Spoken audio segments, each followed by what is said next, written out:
All right, thank you, Shadrach. Thank you, Shadrach Biwot. Really appreciate. So I have some guests here.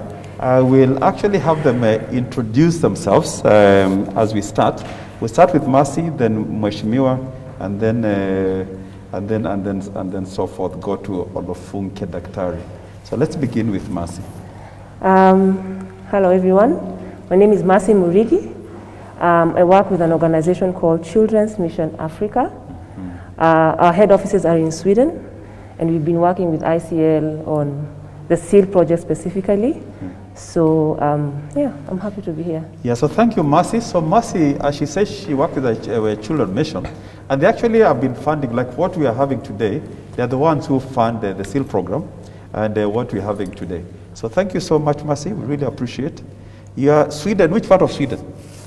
The head office is in a place called Malmö. Malmö. It's the second biggest city after Stockholm. Great. Yeah. Yes, just across the border from Denmark, I hear. Yes, it's 30 minutes train okay.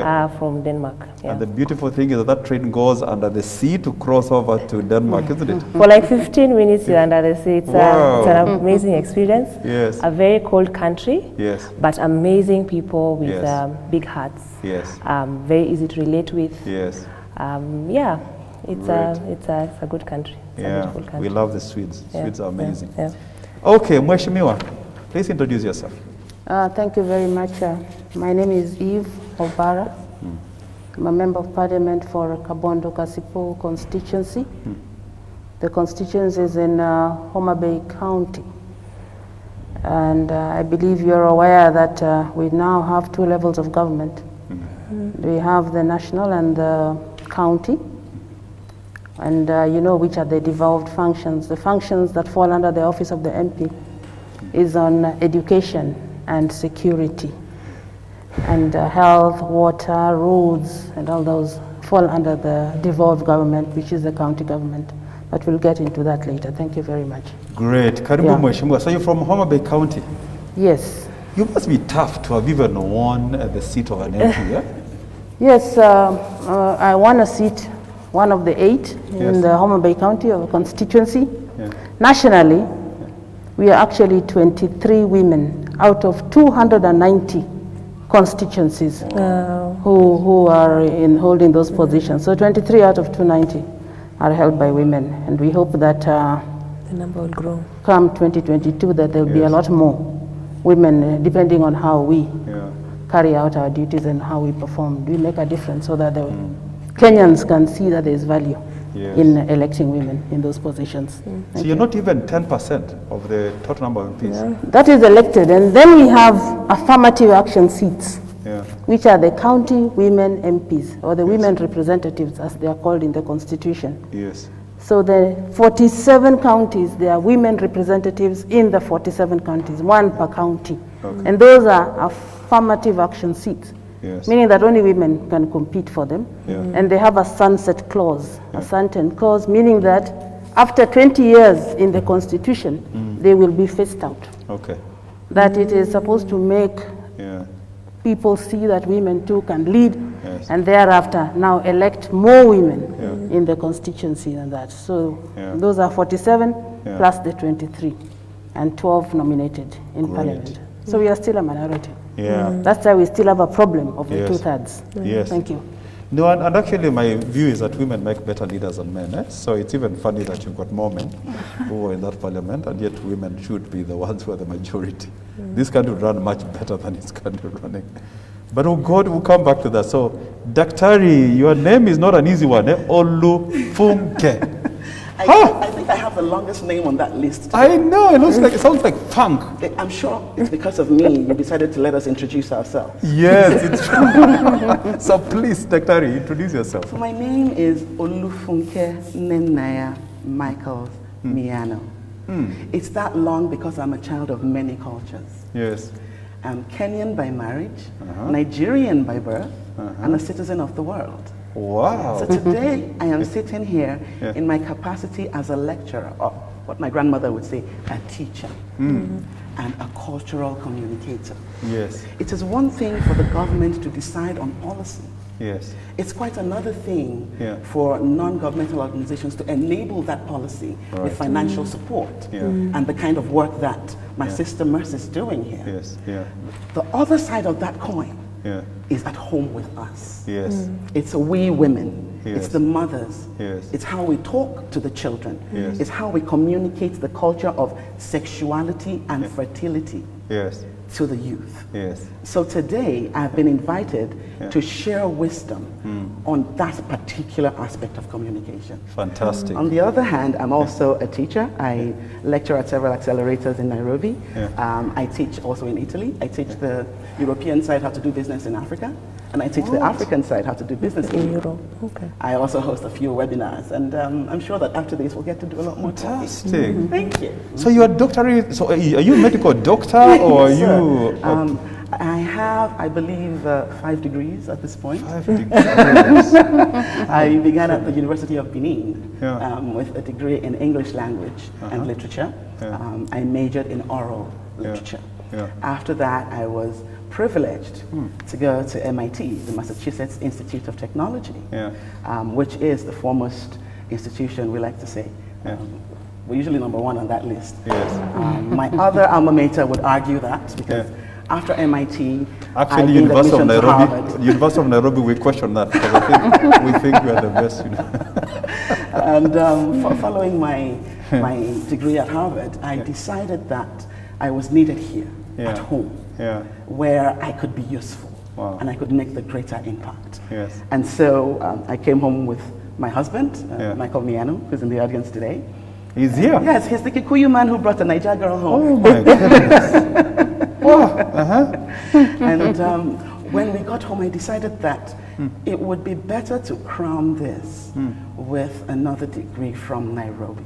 Because it's hard to teach somewhere if you have not learned there. Yes. And because of that, I took myself through that experience at the University of Nairobi. It's a whole story that we need to talk about. The difference between how we teach in Africa and how we are taught abroad. So what do you teach? I teach communications. I teach communication. intuitive marketing, entrepreneurial communication, and development in sub-Saharan Africa. Wow. Thank you. Oh, amazing. So come back, and actually I'm so glad you're here because we talk about the quadrihelix in I Choose Life. It comes from the triple helix where we believe development should start with, the 4 helices. You've got, you need obviously the private sector, you need academia, you need the government, and for us, of course, the civil society. So it's really nice to see this at play here. But let me begin by Mheshimiwa. So you've heard about Nyakio's story. She got her first baby when she was in standard 5, 14 years old, and now she already has 4 babies, boys, and we thank God for them. But then she learned about contraceptives and the services at the health facility, and the idea is to have more youth-friendly services at the either level 3 or the level 4 health facilities. And so to do that, resources are to be allocated by the county government or the national government to have more youth-friendly services at health facilities. So just tell us, so like now I know you're from Homa Bay, but I think the same principles apply. And actually you can even talk about Homa Bay. So what would we need to do to have more resources allocated to health, and particularly to youth, so that we can have, because you see the thing is, let me tell you, the other day I was called by the Minister of Interiors to have a discussion about how we can prevent youth from getting pregnant. And I'm thinking, how does pregnancy become a national security issue? So maybe just explain to us what we need to do. Thank you very much. The problem of early pregnancy amongst girls has been there. But over the years, and we've had a different mechanism under which we have handled the matter. But what has caught the attention of the country is during this COVID time. I don't think there's ever been such a, people like they woke up from a slumber. Yes. When you start hearing of 1,000, today there was 1,200 Yes. girls pregnant in Taita Taveta. Another one tells you 800, and you begin to wonder what kind of figures, what's happening. Yet we had a problem before, but we were not conscious to the challenges that were going on, I mean, as a country. So when you come up with the kind of, what did you call it? Youth-friendly service. Youth-friendly services. Yes, corner. It is about time that we start actually maybe having a conversation around that. Because I come from a rural constituency. And the rural constituency, there's still a bit of reluctance to discuss openly about sex, pregnancy, and of course I listened to her, and it was like baby 1, baby 2, baby 3, baby 4. And I come from the generation where it was almost a taboo. That generation. I think she's the younger one, but me and her, we come from that generation whereby baby 1 was, you're allowed to sleep, is not to fall. Baby 2, you know, it's, okay. Baby 3 now, then you are now taken, banished to somewhere else, and most likely you are married off. So that you don't bring shame to that. That is how it was looked upon. But listening to her and knowing that I've also gone and engaged with a lot of the Kibera and how the community is, you begin to appreciate the challenges. And that is why I'm saying that, yes, even what was being done here, we need to have done it and tell our girls or boys, because it takes two to tango, on what they need to do. And what do we need to do as parents, as a community, to be able to get our children to get this service so that they don't become parents. You know, when you have children having children, then you have even a bigger problem in society. So as a constituency, as I say that our mandate is on education, it's something that we can do within our CDF funding. We can see how we can work within our CDF because it's education and tied to education, so that we can have this service for the girls within easy reach or access to the girls who are in the school and the boys also, so that we don't have too many of the parents, and that is just a cycle of poverty and hopelessness for those children who get children at an early age. So I buy the idea. It is something that I'm willing and ready to see how it can work. Because everybody's grappling. You can see the ministry talking, and they are grappling. What is happening? What do we do? And we are all experiencing it at the same time. So we are not going to say that let's benchmark. Where are you going to benchmark? And it's all going on at the same time with all of us. So I like the idea, and we can support with the funding from the CDF. And as a ministry, this should also be part of the curriculum. Part of the curriculum. And we know that when it is not examinable, children don't even take it seriously. That you're just learning a social skill. They will not take it seriously. But if it is made examinable, you do an exam on it, I think people will take it more seriously, the children will take it more seriously, and the ministry should bring it in as a curriculum to be taught, part of life skills, but examinable. Thank you. Thank you, Mheshimiwa, and I like the way that you connected it to education, and I think it's important for us to realize if we are going to get resources, we need to align it to already existing mechanisms to make it easier for you to be able to allocate resources, align it with your responsibilities, which is fantastic. So that's from the government. But you've got Mercy here now, who already has been funding this program, and we love the Swedes because they've been funding. So let me begin by asking Mercy, why is it that Children Mission has been funding the skill program? I think I see it in two main ways. One is our overall vision, and the key word here is dignity. So when you have a girl not able to complete school, and the ripple effect that causes, there's no dignity in that. If you see a girl who gets baby number 1, number 2, and then they're kicked out of home, Yes. and they become either homeless or they are forced to get into marriage at the age of 15, 16, Yes. that there's no dignity in that. Right. And the girl who's below the age of consent, Yeah. getting pregnant, means there's a crime Yes. in all that. That's true. There is no dignity in all that. Yeah. So for us, the term dignity is a big one. Okay. And the work you're doing, just from the conversation from today, is critical to that. Start saying, okay, how can we flip this coin? Yes. And start bringing back dignity. Yeah. But the second thing I see is the approach that SEAL uses. Of course, we have this whole conversation on SRH, the education, the informational part of it. But when you look at the core issues or the root causes of these issues, you can find, it's how it is. You have issues of poverty, where a girl probably doesn't have, bare minimum. They don't have sanitary towels, they go to a man somewhere, a motorbike person. Or maybe it's not even something that is a necessity, but because they're in their youth, they've seen a girl with a nice earrings or something, they can't afford it. A man who's 30 promises that, they feel like that's what they need to do.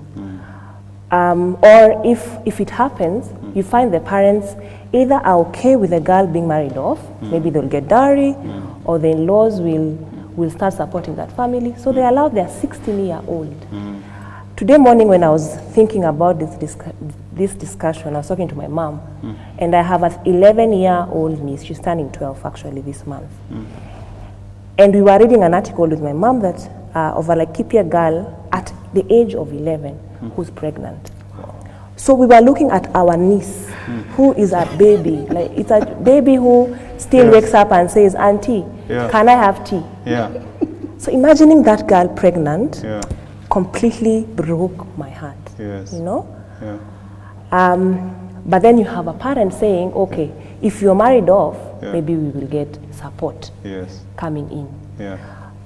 Long story short, there are many issues that lead to the big problem that we have today. Yes. So lack of information is key. Yes. Issues of economic strength or ability is key. Issues of leadership and just self-esteem and self-belief and telling the girls or even the young men, you have a future and you have to do things at the right time. You have to believe that you have the potential to do certain things. Yes.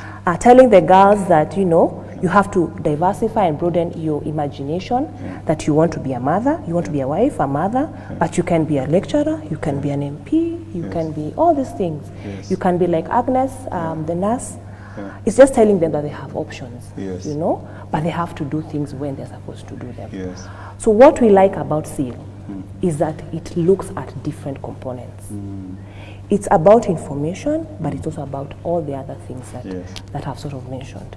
And we find that extremely powerful. Yes. And as I was talking, I thought of something else. I'm looking around and I'm seeing your team, Shadi, Monica, everyone who is part of your team, and the SEALs who do the training. You call them Shujas? What do you call them? The TOTs. Okay. We also like the thought that you're having young people train the young people. Yes. When they look at me, I'm young, I'm in my youth. Borderline, I'm almost crossing over. But when they see young people saying these things, they listen to it differently. They relate to it differently. And we find that a very strong component of your program. That you're using the youth to speak to the youth. You have a whole other team, yourself and your team and me and everyone else working with them, but you have young people connecting with other young people. So we find that very powerful, and we have seen the results of it, and so I think that's why we have continued to support and to work with you. I really appreciate that. Actually, just for them to know that we've been funded by Children Mission and previously Now Vision since 2005.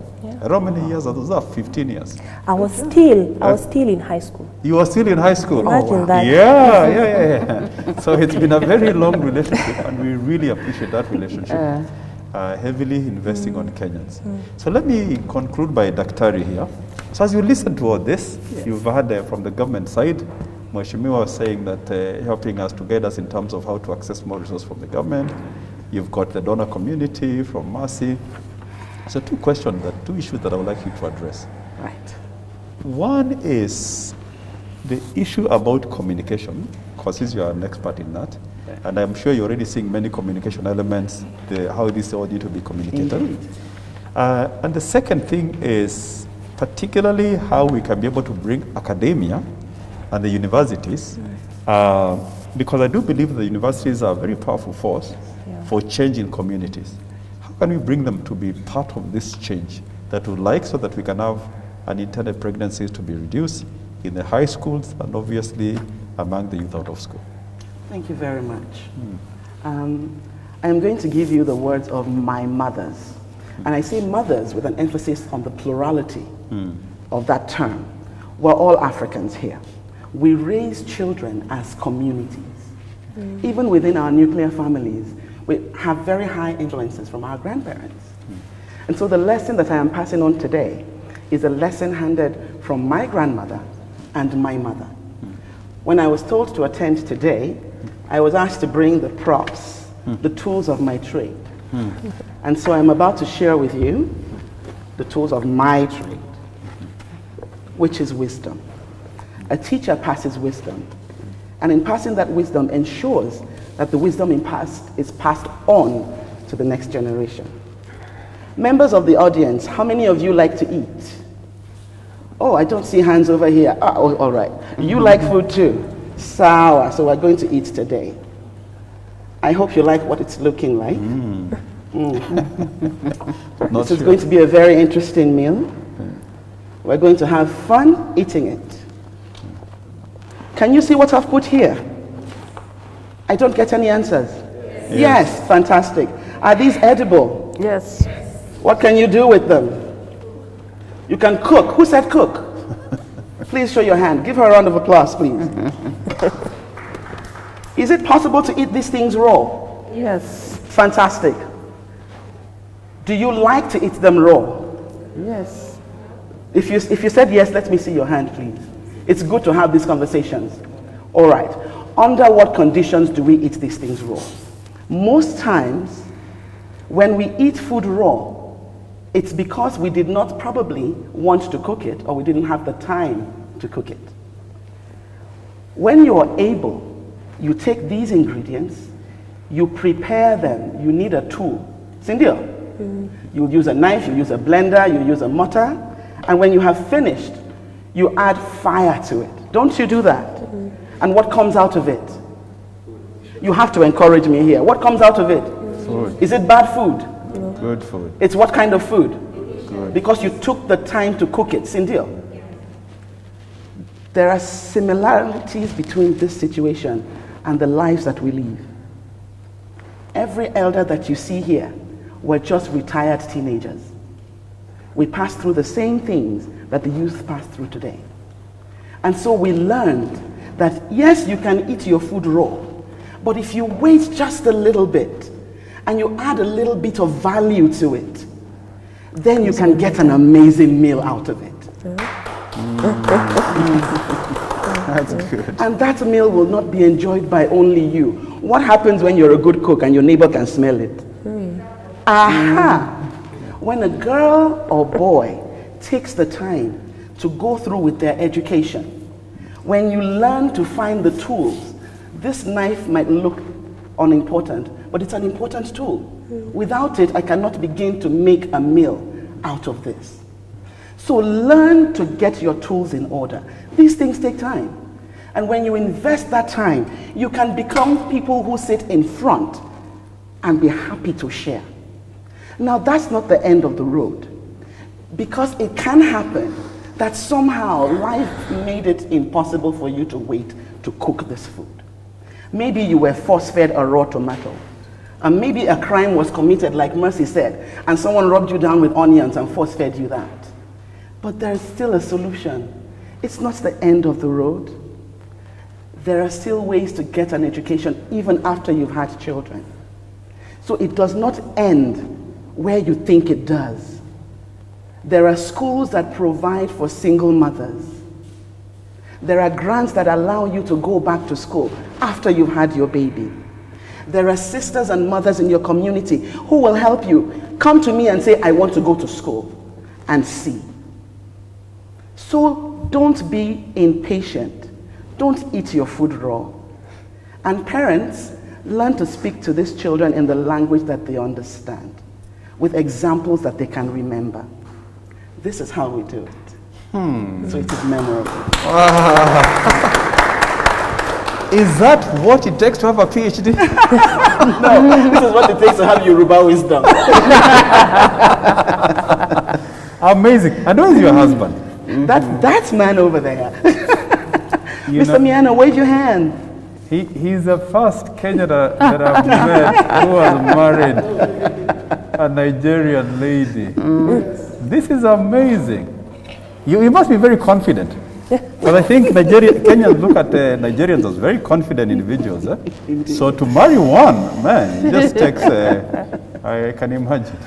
So Hans, just clap for him again. I think you also need to clap for them. Thank you very much for bringing beautiful Nigerian wisdom to Kenya and all the MIT and Harvard and so forth. Yes, so with that, thank you so much. Mercy, Mheshimiwa, and Daktari. Maybe you can just add sure, yeah. The Ministry of Education, as she said, has a policy that allows girls to go back to school. So there is a policy that even after having the baby, then there's an opportunity for you to go back to school. Yes. And maybe something else has also come out during the COVID time. What happened to the girls and the parents, where the girl, the parent, and the teacher? And you've realized that the teacher, the role of the teacher is so critical. Yes, absolutely. It has come out very clearly that when the children have been left with the parents, you've seen what has happened. That all of a sudden we have realized that people don't have time for their children. So they will appreciate that teacher even more because of the work that they have done. The number of pregnancies, I mean, it's just completely, shocked them. So previously I was also in corporate world. I worked for Kenya Literature Bureau. And I was the CEO for 10 years before I joined politics, where I worked up to 2016 and then joined the politics in 2017.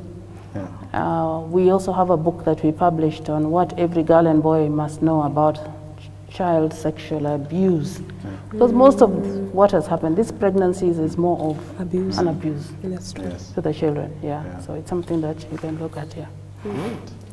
Thank you. Amazing women of power around. I can feel the power even as, and I just keep wondering, why are men leading in parliament when you've got such women who should just take over the parliament and the Senate and run this country? I'm telling you, it will be much better run.